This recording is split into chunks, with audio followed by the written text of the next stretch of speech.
Welcome back to the Privated podcast, where we spotlight extraordinary people and remarkable talent reshaping our world. Our guest today is Dr. Tara Maddala. She's a founder and CEO of Pandora Bio. She's focused on empowering young adults on their mental health journey. She's a biostatistician, I hope to pronounce that correctly, and clinical Biostatistician. development leader. Can you repeat that, please? Biostatistician. Biostatistician. Yeah. Yes, there you go. She has 20 years across drug and genomic diagnostic programs, so she has a lot of experience she's going to share with us today. How are you doing today, Tara? I'm doing great. And thank you so much for having me on your podcast. I'm excited to talk about Pandora and maybe some biostatistics. So, yeah. Great, great. Yeah, thank you for being here today. So tell me what Pandora Bio solves. Yeah. So we are on a mission to empower students, as you said, on their mental health journey. We give them actionable insights and also personalized resources to help them to increase help-seeking behavior and promote social connection. Our goal is to promote social connection. And the problem we're trying to solve is, and you might know many of these statistics, 30 to 50% of students and young adults report being screened for, having depression, anxiety, and or loneliness. And then in addition to that, many use illicit substances or alcohol as a coping mechanism. And then that results in 3.5 million students, either in colleges and secondary institutions, either dropping out annually or taking leave. And worse, there are over 100,000 crises on campus every year and 1,000 suicides. And so I threw a lot of statistics at you, but that just gives you a sense of the magnitude of the problem and the crisis. And so really our hypothesis is that early detection of changes in mental health plus actionable personalized resources will lead to student success. So that's ultimately the problem that we're trying to solve. Very interesting. Yeah, I read the book from Abigail Shrier, Reversible Damage, Mm-hmm. and she wrote another book called Bad Therapy. Mm-hmm. And I think she talks about this particular issue. The last one is Bad Therapy, Why the Kids Aren't Growing. Mm-hmm. And basically, well, I haven't read the last one, I read the first one. And what Mm-hmm. she talks about is that since the iPhone was available for the young people, the Mm-hmm. teenagers, that the amount of kids with mental health issues skyrocketed, right? Mm-hmm. Because they feel, even though we're more connected, Mm-hmm. the they feel more isolated, right? Mm-hmm. And the issue is that when you're on social networks, antisocial behavior escalate because anybody can just say anything on the network and there's no consequences, right? If in real life, if I say something to somebody, right, and if I insult somebody on the street, he's going to be violent at me, right? So there is this social regulator for, on real life, right? But behind the keyboard, it's easy to say whatever you want, right? And there are no consequences, is what I'm trying to say, right? Yeah. Um, and she was talking about a similar thing that you're talking about. Although she then went and talked about the transgender issues on teenagers, right? Yeah. So our we're trying to take that phone usage, that smartphone usage, and convert it to something that's helpful to people, right? And so there's so many Right. biomarkers that are collected like in your everyday use, right? Especially with young people, Gen Z, Gen Alpha, right? They're on their phones all the time. These biomarkers are passive. You can see if folks are socializing by looking at their location. You can capture real-time location. You can capture real-time app usage. How much time, like you were talking about, are they spending on social media versus gaming versus reading for education? Like you can see what they're spending their time on their phones, and there's all these passive metrics that you can capture along with a lot of the tools that we use to assess anxiety and depression and loneliness and all of these other these clinical and subclinical conditions are old.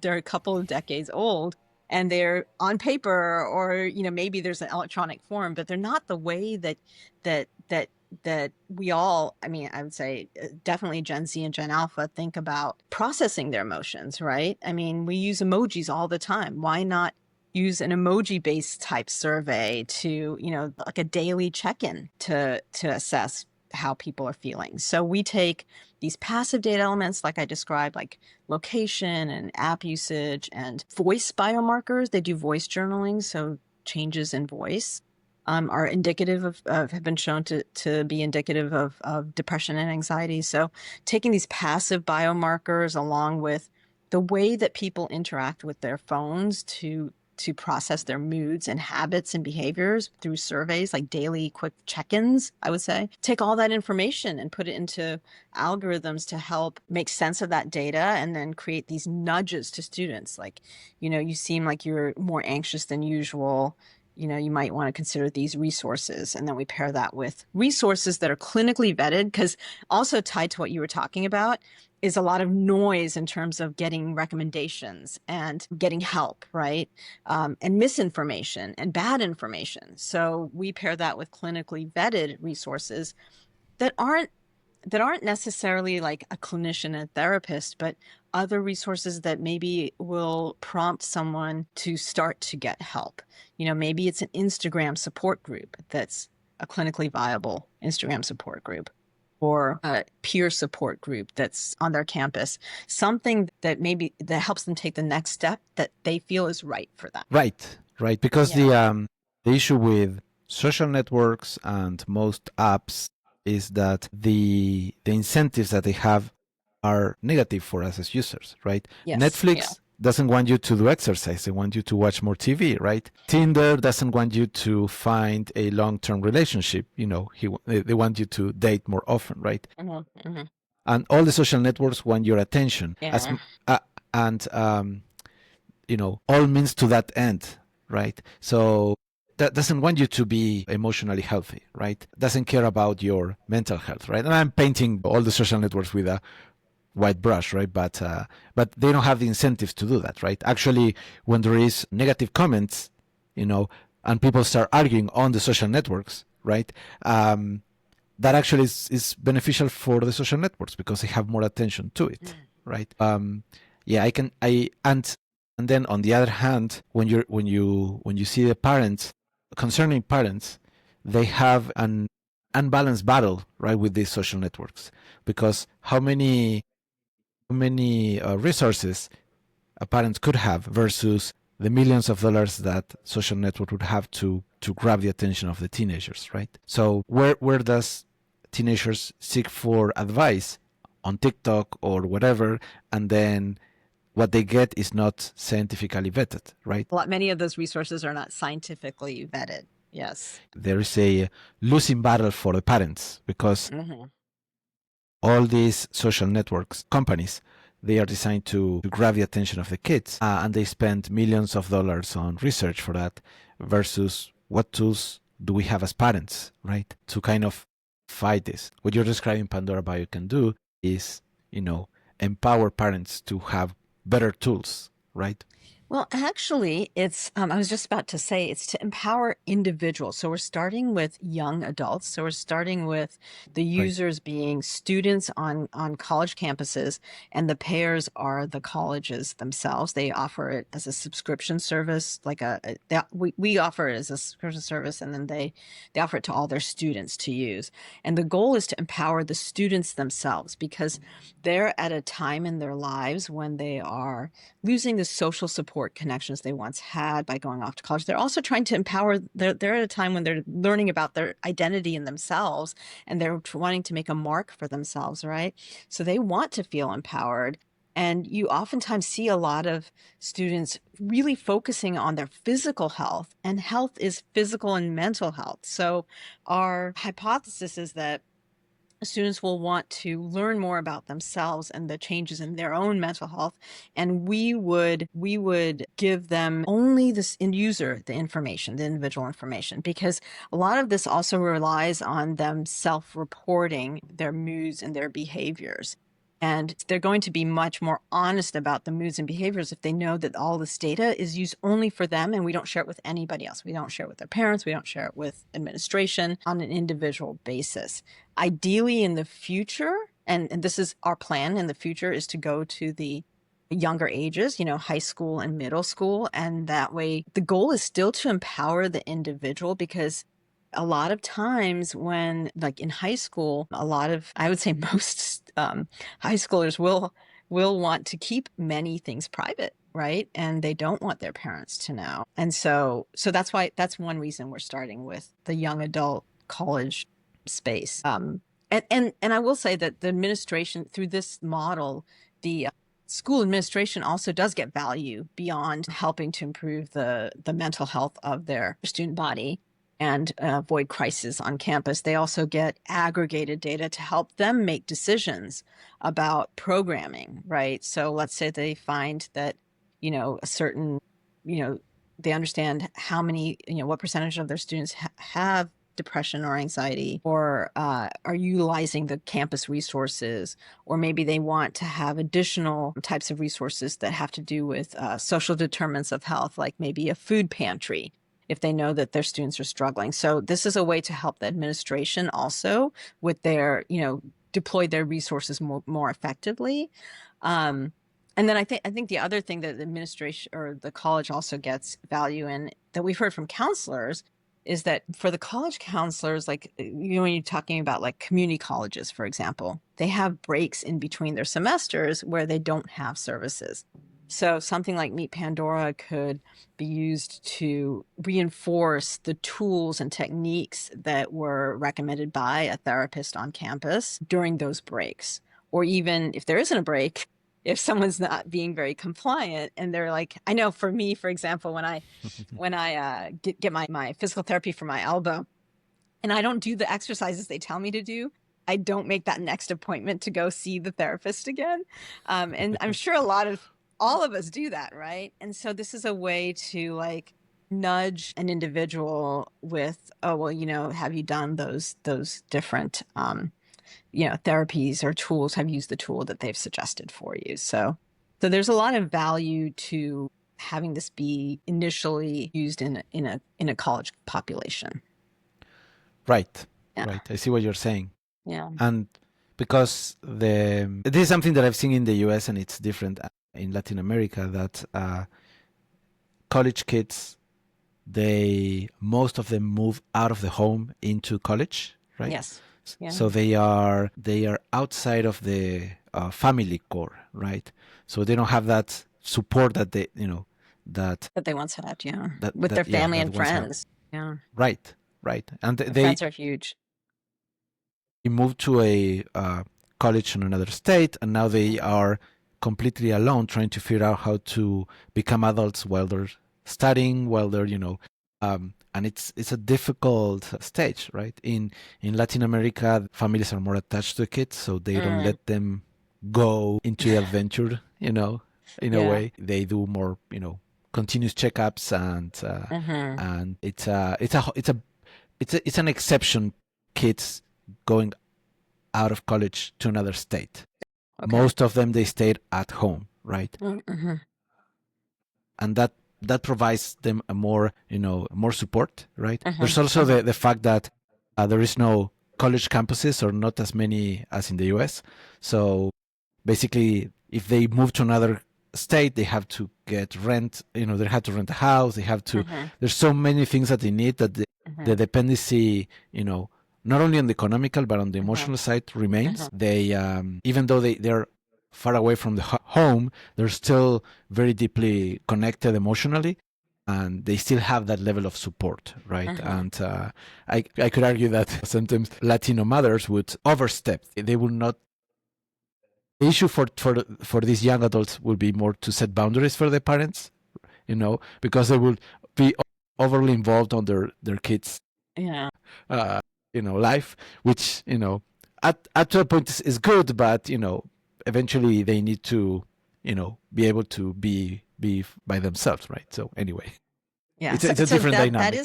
So that is the goal. So here in the U.S., a large portion of people move away for school, and so it's an opportunity to empower them to to take things as they come. Yeah.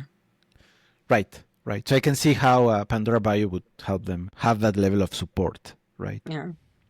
Yeah. The other thing that I've noticed in, you know, young adults now is that it is more common for them to kind of uh, exchange mental issues, right? It's like they more openly talk about that. In my generation, it was very rare for somebody says, "Oh, I'm depressed," or "I'm," or whatever.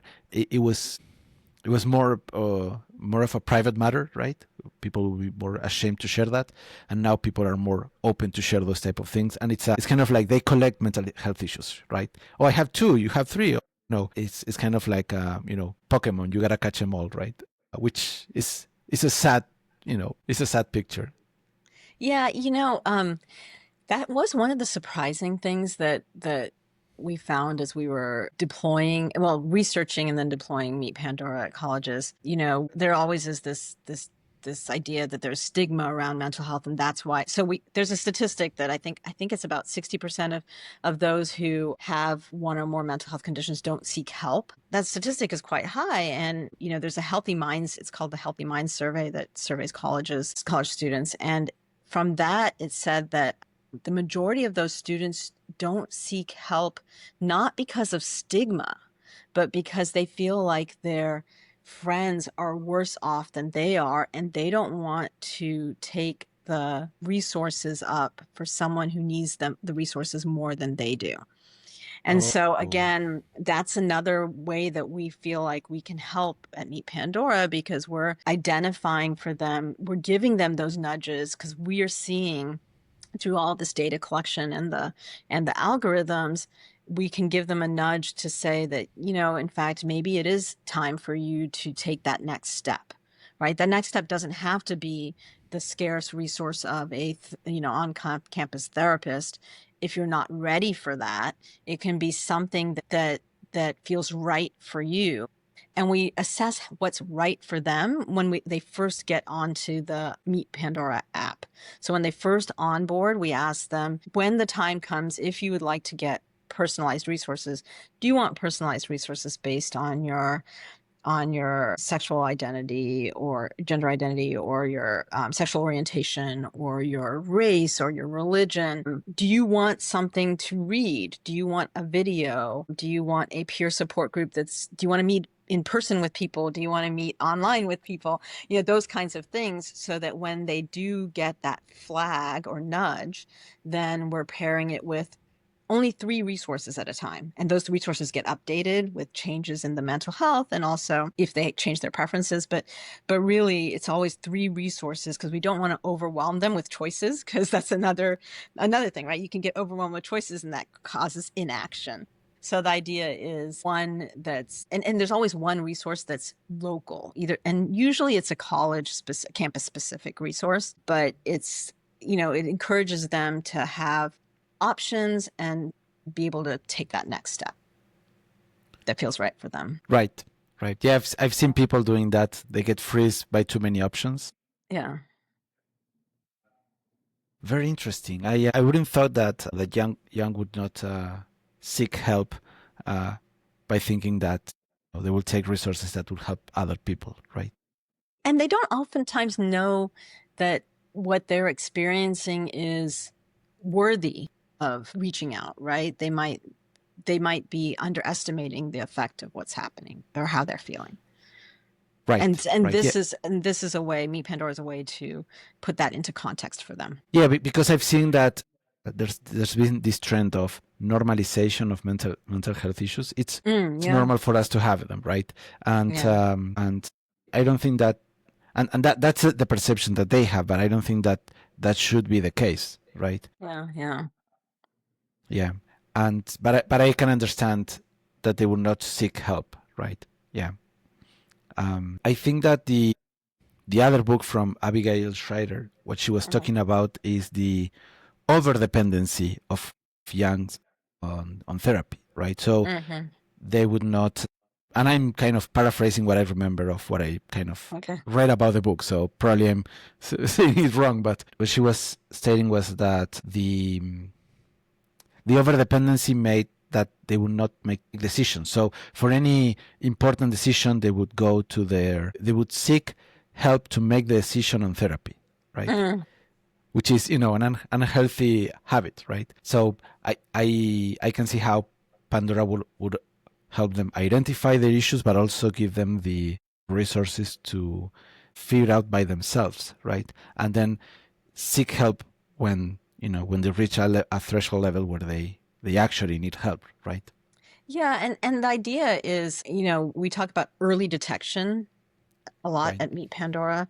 Pandora Bio. And early detection is really about, maybe I can define that. And actually I heard a great kind of analogy, or what do you call it, story around a quote recently about mental health. So he was talking about how, let's say you're standing at a riverbank and you're seeing all these people starting to drown downstream at a stream, right? And so they're starting to drown, and you pull one person out, and then you get more people to help pull more people out of the stream. Instead of pulling people downstream out of the river, why aren't you going upstream to figure out why people are falling in the river in the first place? And I don't know if you've heard this, Desmond Tutu quote, and I'm going to pull it out, just make sure I get it right, which is, we need to stop pulling people out of the river. We need to go upstream and find out why they're falling in. And so that's really our idea, is to, measure these changes early so that we can establish a baseline for an individual and look for changes, individual changes, and then we nudge them early to get to take that next step. That next step doesn't have to be therapy, like you said with the author that you were quoting. It can be, like I said, a support group, or just even learning about some techniques and tools and tips to help you to cope with anxiety, for example. And we would be surfacing those kinds of things for individuals, so that we're catching it so far upstream that it's not even close to like a crisis type of situation, which is, in those kinds of situations of absolutely you need to be talking to a therapist or a hotline, which by the way, we have in our app too. We have a easy call button on every screen that goes directly to text and phone crisis lines. Oh wow. Right. Yeah. Um, Yeah. But our yeah, I goal mean is upstream. right. Yeah, I think your analogy is very good, and yeah, the way that and here I'm paraphrasing, so probably I said it wrong, but the way that we as humans grow is by voluntarily get into out of our comfort zone, right? Yeah. Basically, going on an adventure, going into the dark forest, slay the dragon, right? Whatever that dragon may be, right? But confronting our fears. But it has to be a voluntary decision, right? It can't work if somebody else is pushing us to, right? Yes. Yes. And by providing that guidance, you provide those guardrails, right? So they can do it by themselves in a safe way, but also they can have access to help if they are, outside of the guardrails, right? Yeah, exactly. Yes, exactly. Yeah. Right. Very interesting. Yeah. How do you gather mental health clues? Are you using wearables, phones, surveys, all of them? All of them. Yes. So exactly. We are, the foundation of Meet Pandora is an app. The app helps us collect the information and the data. Then in the back end, we have these AI algorithms that then create the flags or nudges. So the data that we collect are daily, weekly, and monthly check-ins. It ends up being less than a minute per day on average to get this 360 behavioral map. So the check-ins, which are active elements. There's the voice journaling and the text journaling, which the voice journaling gives you these 24 biomarkers like pitch variance and words per minute and many different features of like of voice. And then we get the GPS data that I mentioned through GPS tracking to see if someone is socially isolating, for example. And then we get wearable data if they have a wearable. So it connects with multiple wearables with APIs to get the information, but we don't have a wearable paired with Meet Pandora specifically. But we get all kinds of data, even from GPS, right? We get weather data. We get, we obviously, the more sun and better weather, the better people's moods. And so there we capture weather information as well, sunlight, for example, and things like that. Interesting. Can I tell you a side comment? Yeah. So we went to Ireland many years ago, and we went to, we stayed at an Airbnb. It was somebody else's house, right? Great host. And he mentioned that they take vitamin D because the amount of sun they get is very, very little. And then the other thing he was telling us is, if it starts to rain, don't cancel your plans. Just go, because it's going to stop. It's kind of like Seattle, where it rains very little. But it's, not enough to wear an umbrella, but enough that it's annoying. So he was explaining to us that they take vitamin D because they get, most of the year, they don't get sun. They get cloudy, rainy-ish days, and that increased depression in. We were in Dublin, right? And he was saying they have to take vitamin D, and then they have to actively seek towards other activities, because otherwise they get depressed by just watching the day, right? Yeah, actually, your story reminds me of something a little bit more on like the personalized side, which is I live in sunny California. I live in Sunnyvale, California, where it's always sunny in Sunnyvale, California, and I still have to take vitamin D and I'm outside all the time playing tennis. I have to take vitamin D because of my skin color, so I don't absorb the vitamin D or process it, something like that, because of the darker skin color. Right. So I mean, this just points to like even like the personalization on I'm tying it back to Pandora, which is that even like the same pattern, right, for individuals, like living in Sunnyvale, California, can affect people differently based on their, race. So we take all those kinds of factors into account too when we do our algorithms. Right. Yeah. Right. Interesting. Yeah. Because most of the recommendation engines are generic. You having access to knowing yourself and having access to your own data, then you can. Exactly. Interesting. Yeah, well said. Yes. So how quickly can a college, or, well, you talk about high school is going to be in the future, but how quickly can they get started? Yeah, very quickly. Our app is off the shelf, ready to go. There's a level of personal, like, there's a level of customization that we do for colleges. So I mentioned the resources, for example, right? The resources, usually oftentimes put college specific resources into that particular deployment. And so whatever customization they need, we will work with the college to work on that.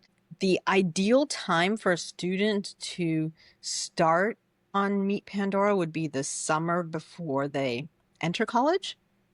And that's because, at that time, we were talking earlier about, kids moving away, they're still at home. And so it kind of sets that baseline before all these things change, where they have the social pressures and the school pressures and they lose the support they once had with their family and their friends. And so ideally, the summer before they start college, and the college would offer it to their students, incoming freshmen. But Meet Pandora can be used at any time to help, in the college journey. Right. So the right time to get started is now. Yes, exactly. I love that. The right time to get started is now. I should have said that. Yes. Yeah. And ideally summer before getting into college, so you have a baseline. Yeah. Very interesting. So you also mentioned that you work with the campuses, right? Do you have a campus license, or it's on an individual basis? Yeah, that's a great question. It's a campus license. So the campuses, the college will we offer it as like a subscription service for all their entire student body, and then they offer it to their students as users. Right. Right. Yeah. Interesting. Why did you name the company Pandora? Yeah, that's a great question. I actually was pretty stuck on Pandora Bio. So yeah, so I want to make sure I get this story. So Pandora was the first woman created by the Greek gods. So first of all, being a woman and being a woman founder, I kind of wanted that kind of tie. But then the other thing is that everyone's heard of Pandora's box, right? So Pandora, had a box, and then she was told not to open it. The box contained all the evils of humanity. And nonetheless, she opened the box and all the evils escaped except for one. So do you know what the one is? Oh, really? I didn't know that there was one that stayed.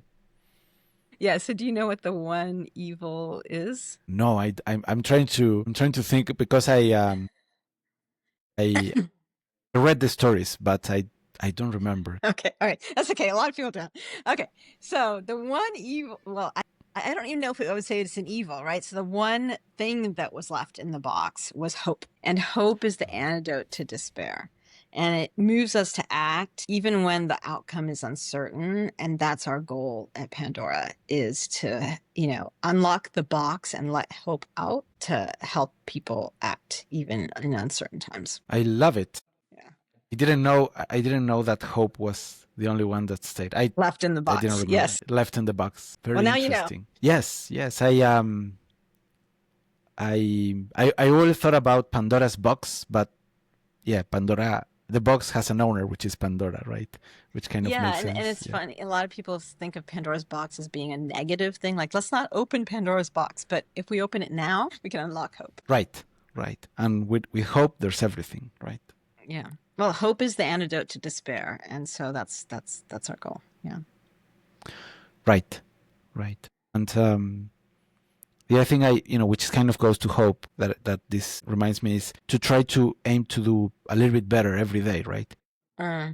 Because when you feel without hope, when you feel that there's nothing you can do to do better, just do a little thing, right? And then focus on that little thing. Then once you get movement, then the second step is easier. The third step is easier, right?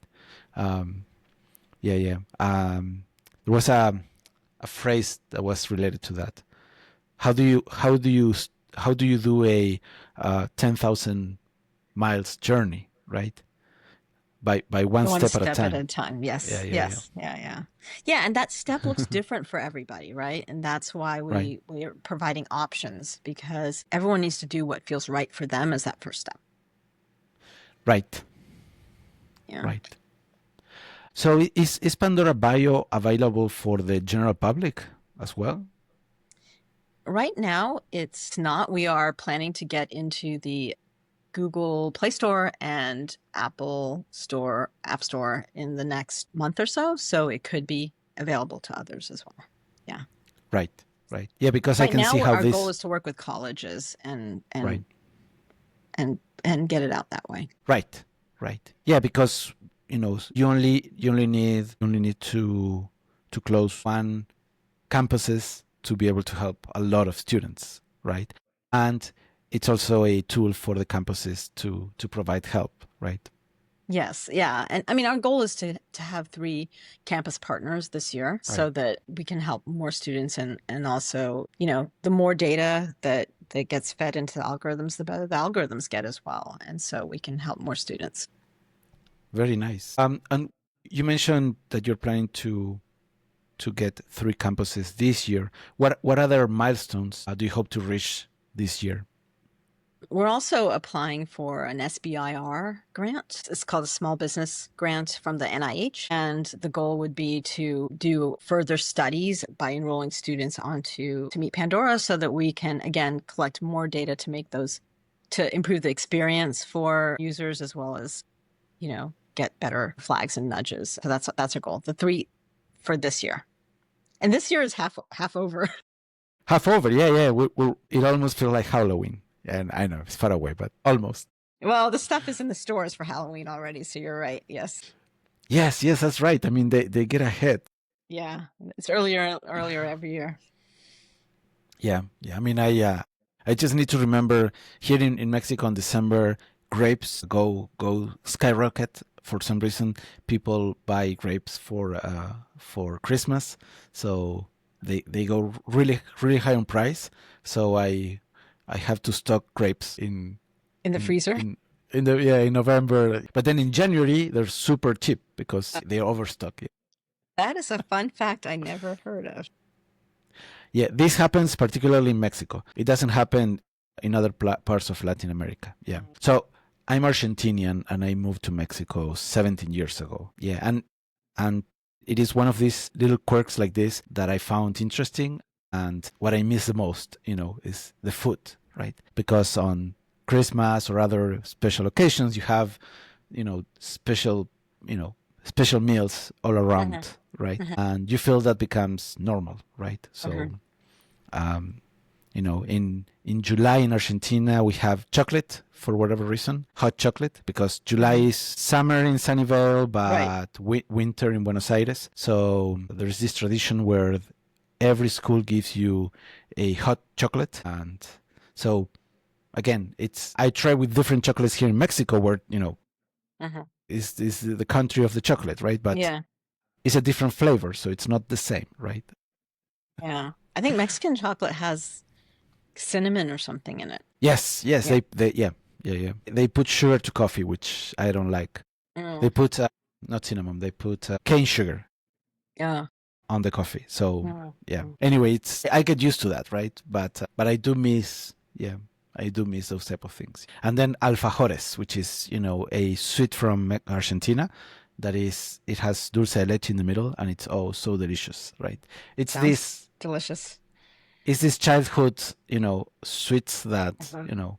um, you you used to, right? You used Yeah. to get. Anyway, sorry, I digress. Yeah. Food is very important, and yeah. Yes, and we're talking about mental health issues, and there are people that eat when they're stressed, right? They Yeah. overeat, and yeah. Well, Anyway, there are I'm trying actually to a lot of eating disorder in right. college students as well. Oh, really? Yeah, I think Interesting. that it's something pretty high. I don't want to quote a number, but it's double digit percentages. Oh, wow. Yeah, maybe very low double digit percentages. But yes, the eating disorders are quite ubiquitous. I think largely because of social media, with seeing usually mostly in Right, right. And then that affect, that changes their bodies, and that changes their perception of themselves, which yes. triggers more mental health issues. Yeah, yeah. So I have a few more questions for you. Okay, Let me look them sounds good. up.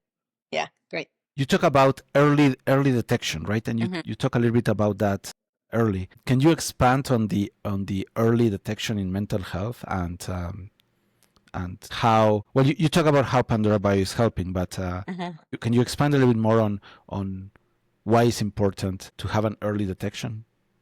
Yeah, so early detection is something that I actually have spent 20, maybe not 20, like 10 to 15 years of my life on, actually. First in physical diseases. So, we know that, like, I spent time at Grail, which was a pioneering company working on early detection for cancer. And there we look at genomic biomarkers in the blood. So we look at blood, we look for shedding DNA, and then we identify people who might have early signs of cancer. And in cancer, we know that if you detect it as stage 1 or 2, you have a 90% chance of survival. And if you detect it as stage 4, you have a 10% chance of survival. So it's very, very different if you detect it early. And so we always say early detection saves lives. And so when I was thinking about mental health, I was thinking, how can I contribute to helping in that space, and that space, mental health also being, a couple of decades behind from like cancer research. And so it's these behavioral and social biomarkers that are early signs of changes in mental health. So not these blood-based biomarkers per se, but the social and behavioral biomarkers. And what's the best way to capture social and behavioral biomarkers but through a phone, right? So that was the thinking that, early detection saves lives. If you can and back to that stream, right? Instead of trying to find enough people to pull the people out of the stream, why not go upstream and just prevent people from falling in the stream to begin with? So that's the premise, is that if you can catch it earlier, you can find other resources to change the course of the mental health journey. Right. So early detection means that the chances of survival are higher, although that could apply to mental health, right? But right. Yeah. because it's not we survival. Say early detection saves lives. Yes. Yeah.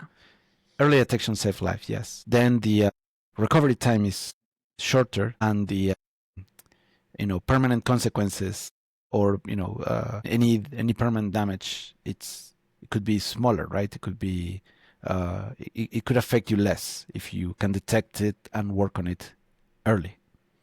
Yeah, I mean, also for some like serious mental illnesses, there's an aspect of isolation that comes with over time, and if you could catch the changes earlier before there's that isolation, then you can get more support earlier too. Which we all know that support is family support, friend support, social support is very important to just as you catch things earlier and you get therapeutics, right? For physical diseases, you can also get therapeutics for mental health. So there are all kinds of ways that earlier detection can save lives.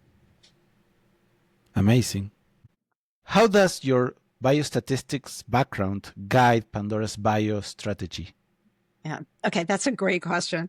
So I think it's important to generate solid clinical evidence for health products.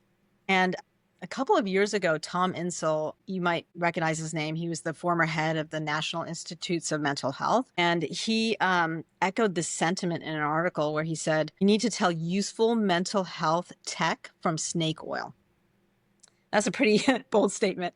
And he basically compared today's like unregulated mental health app landscape with the modern Wild West. And he was saying, essentially what he's saying is that marketing and scale often overshadow rigor and evidence. And so as a statistician, rigor and evidence, especially building on that rigor and evidence in what I talked about earlier with the grail and actually genomic health, when you're building diagnostic tools for physical illness, you have to have that rigor, that clinical evidence to make accurate statements. And that's what we're trying to build at Pandora Bio. This idea of, I'll tell you one more quote, last quote, which is, a statistician said a couple of decades ago, you can't fix by analysis what you bungled by design.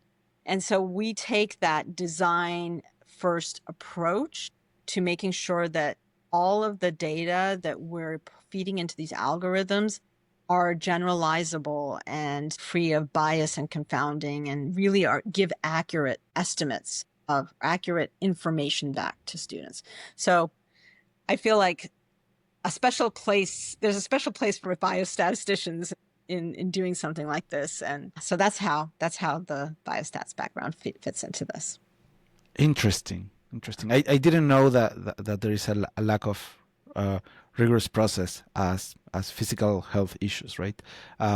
Because what I've seen happen is that when you're doing marketing, you kind of start with the hypothesis first, right? And then you develop everything else after, right? Yeah. But the scientific, with a scientific rigor method, then you don't, right? You don't guide the expected result.